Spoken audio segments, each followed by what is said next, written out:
Manchester City are suing the Premier League. What is this going to mean for the Premier League going forward?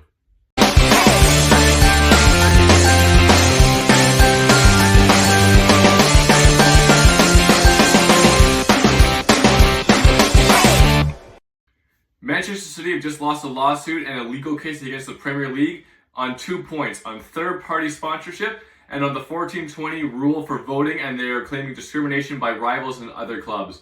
There are two main factors to consider here. Is this about the 115 as well? Are they going to have support in this? What is third-party sponsorship actually like? And what is the 1420 rule in there to protect and to maintain the integrity of the Premier League? Man City recently have been feeling hard done by in the 14-20 rule votes, feeling that other teams are using it as an excuse to undermine them. Personally, I think this is a big reality check for Manchester City in that 14-20 teams don't like them. The 14 out of 20 means that in any kind of rule change vote for the Premier League, 14 teams have to vote yes in order for it to pass, or 14 teams have to vote no in order for it to not pass. And what Manchester City are saying is that the 14-20 rule is that the clubs are using it as a way to discriminate against them. I completely disagree with this. I think it's just a reality check in the fact that people don't like Man City. Fans don't like them, players don't like them, other teams don't like them, and it's just a big reality check for them. So let's break down what the 14-20 rule is really affecting them and what's going on with it. So the 14-20 rule for Manchester City and why it's bothering them is this third-party sponsorship kind of idea where they want to pass a law that will allow third-party sponsorship of any amount whatsoever. This would be completely ridiculous and would handicap most teams in the Premier League who do not have massively wealthy owners. And important thing to remember is that only one team is in support of Man City in this case, and 10 to 12 teams have already come out and spoken against Man City. So 10 to 12 have already spoken out against Man City. We're getting very close to 14, and it's a big reality check for them. They're trying to use this in a way to kind of probably circumnavigate the 115 charges, where teams are now aware and awake, fans are now aware and awake to what Man City have been doing, which we've all been claiming for many years, calling them Oil FC, all these types of names, and it's been kind of proven true with these 115 charges. Now, they've not been convicted, but this is a way to delay the conviction process or delay the result process. And that's what Man City's trying to do. They're trying to tie all this up in litigation, and they will use this, if they win this lawsuit against the Premier League, as grounds to dismiss the 115. But let's go into the third-party sponsorship and what does that mean. So Man City are trying to allow for third-party sponsorship. What that means is Man City is owned by a very rich person. That very rich person also owns a business, and they want to use that business as a sponsor for Man City. So let's say it's a shirt sponsor. They want to send £1 billion to Man City as a shirt sponsor. That will help them comply with FFP rules, financial fair play, and allow them to buy numerous players from that amount. You know, like recently Gavardiel for 80 million, Jack Grealish for 100 million, multiple other players, Riyad Mahrez back in the day, and that's where a lot of the 115 charges are coming into play. Is this very rich person who owns other companies is using those companies to funnel money into Manchester City and use that as a way to buy players and fudge their revenue. Because Manchester City, way back when this team was first bought, were fighting for relegation. And other teams that are fighting for relegations, like Luton Town, are not getting £1 billion shirt sponsors. I'm not saying that's exactly what it was, but that's what was kind of happening.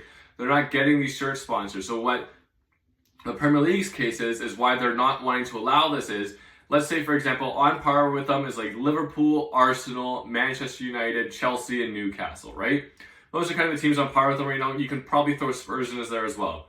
If Manchester United get a shirt sponsor from Adidas for £100 million for the whole year, Arsenal get a shirt sponsor from Adidas as well for £100 million for the whole year, how can then Manchester City claim they're getting £1 billion shirt sponsor for their jersey? There's no way that would happen. Because also, Manchester City has no fans. Did you see their fan parade? There was no one there. It was empty. I get that it was raining, but it was empty. Also, recently, things have come out stating that they were photocopying and pasting fans into their crowd. So there was an image where there was one fan who was pasted into their crowd picture from their celebration 8 different times. So they don't have fans to buy these jerseys. So it's also, they're not even on that comparable level. And recently, they've been dominating the Premier League. So obviously there's animosity from these bigger Premier League clubs saying like, well, your guys are winning this Premier League, so that's probably why they're feeling hard done by. But it's also the little teams you have to think about too. The Nottingham Forests, who are quite a small team. The Brentfords, who are quite a small team. The Fulhams, who are small relative to the Premier League. Crystal Palace, who are small relative to the Premier League. They also don't like Man City because they've seen what Man City have done and they know they cannot do the same with these rules in place. They know Man City have broken these rules. Everyone's aware of this. It's just whether or not they're going to get convicted on that. So the third-party sponsorship should not get passed. And I do think the Premier League will not allow it to happen because also 10 to 12 teams are already in support of the Premier League and only one team is in support of Manchester City. And it's probably the other team that has massively wealthy owners who can't spend the money, who don't have the revenue to do it. Let me know in the comments who you think that is. They're probably up north is what I'm saying. So all this kind of comes into play. And if Manchester City right now are trying to create a divide in the Premier League, they're trying to say like, we're above the Premier League. We're the best team here. We're the greatest team of all time in the Premier League. You guys should be subservient to us. You should let us do whatever we want to do. But the reality is these teams do not want Ligue 1. They do not want La Liga, which is dominated by one or two teams because they can just spend more than everybody else. The beauty of the Premier League is every team, I believe, gets the same amount of revenue money from the Premier League in terms of like media deals, all that type of thing, right? So it doesn't allow clubs to just explode financially. And so Man City coming out and exploding financially raises a lot of issues with the third-party sponsorship.